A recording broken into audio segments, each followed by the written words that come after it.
Thank you. Please, thank you very much. To President Pak, faculty, staff, and students, thank you so much for this very warm welcome. It is a great honor to be here at Hanguk University of Foreign Studies.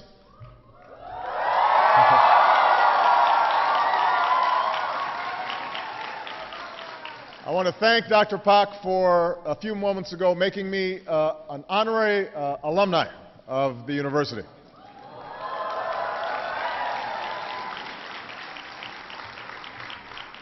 Now, I know that this school has one of the world's finest foreign language programs, which means that your English is much better than my Korean. All I can say is, 감사합니다.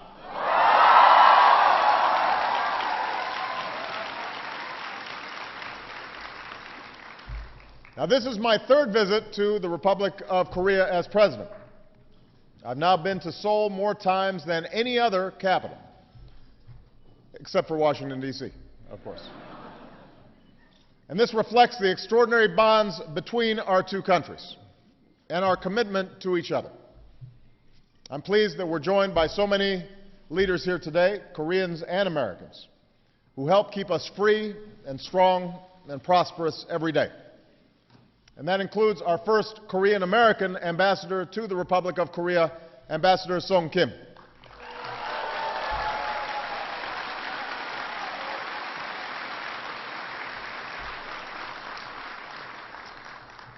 I've seen the deep connections between our peoples in my own life, among friends and colleagues. I've seen it in so many patriotic Korean Americans, including a man born in this city of Seoul who came to America and has dedicated his life to lifting up the poor and sick of the world. And last week I was proud to nominate him to lead the World Bank, Dr. Jim Yong Kim.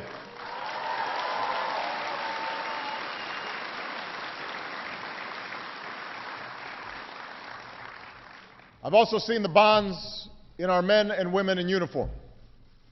Like the American and Korean troops I visited yesterday along the DMZ, freedom's frontier, and we salute their service and are very grateful for them.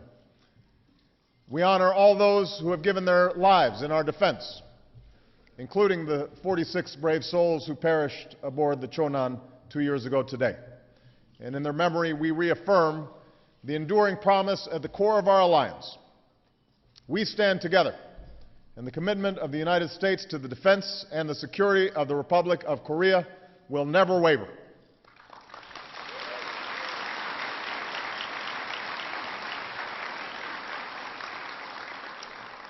Most of all, I see the strength of our alliance in all of you.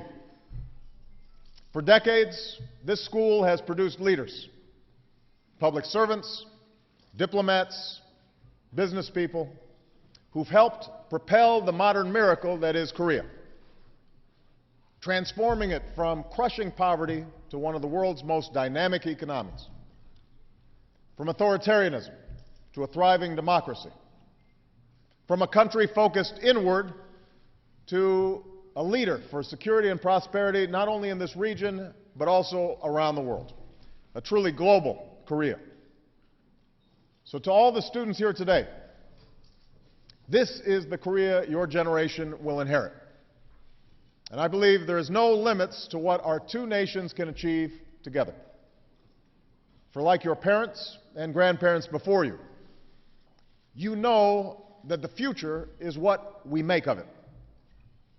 And you know that in our digital age we can connect and innovate across borders like never before.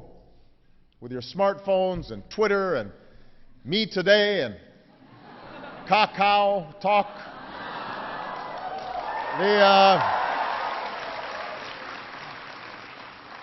It's no wonder so many people around the world have caught the Korean wave. Hallyu. Or consider this. In advance of my visit, our embassy invited Koreans to send us your questions using social media. Some of you may have sent questions.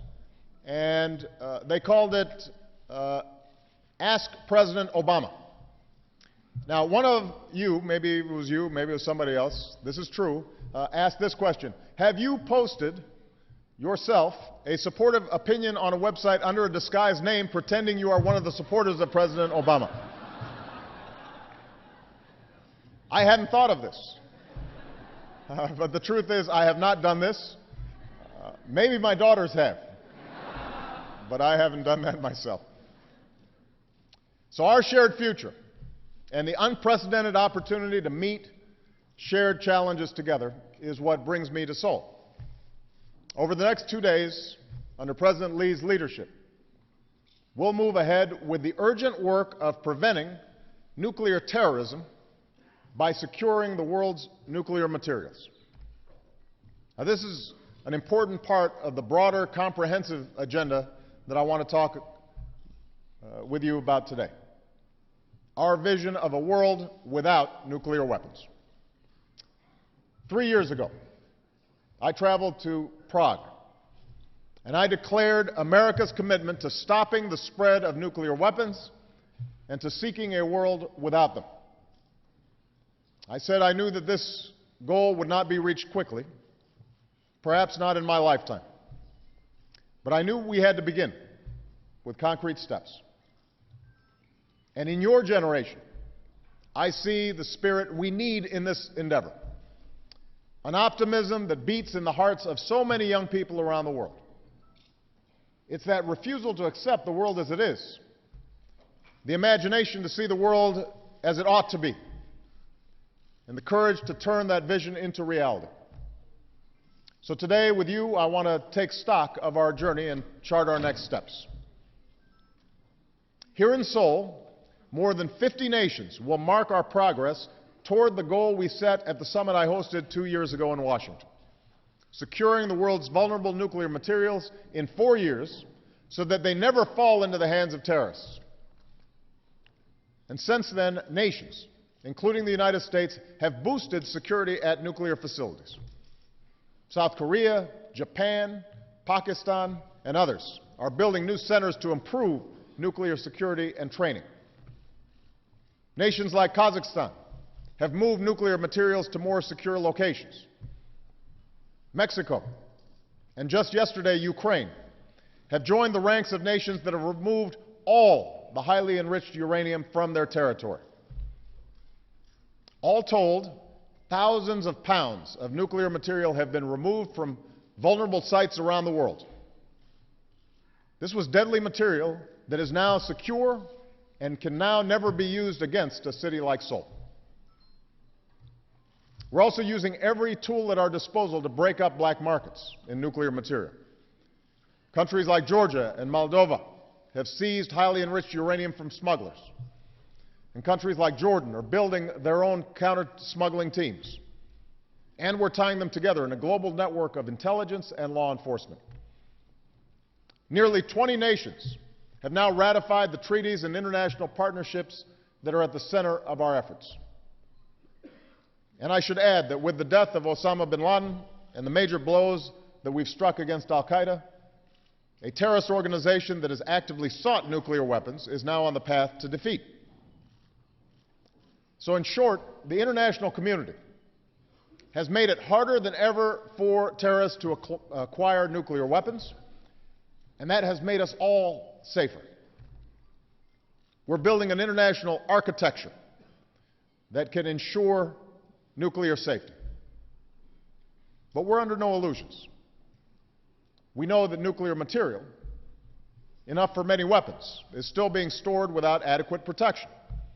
And we know that terrorists and criminal gangs are still trying to get their hands on it, as well as radioactive material for a dirty bomb. We know that just the smallest amount of plutonium, about the size of an apple, could kill hundreds of thousands and spark a global crisis. The danger of nuclear terrorism remains one of the greatest threats to global security. And that's why here in Seoul, we need to keep at it. And I believe we will. We're expecting dozens of nations to announce over the next several days that they've fulfilled the promises they made 2 years ago. And we're now expecting more commitments, tangible, concrete action to secure nuclear material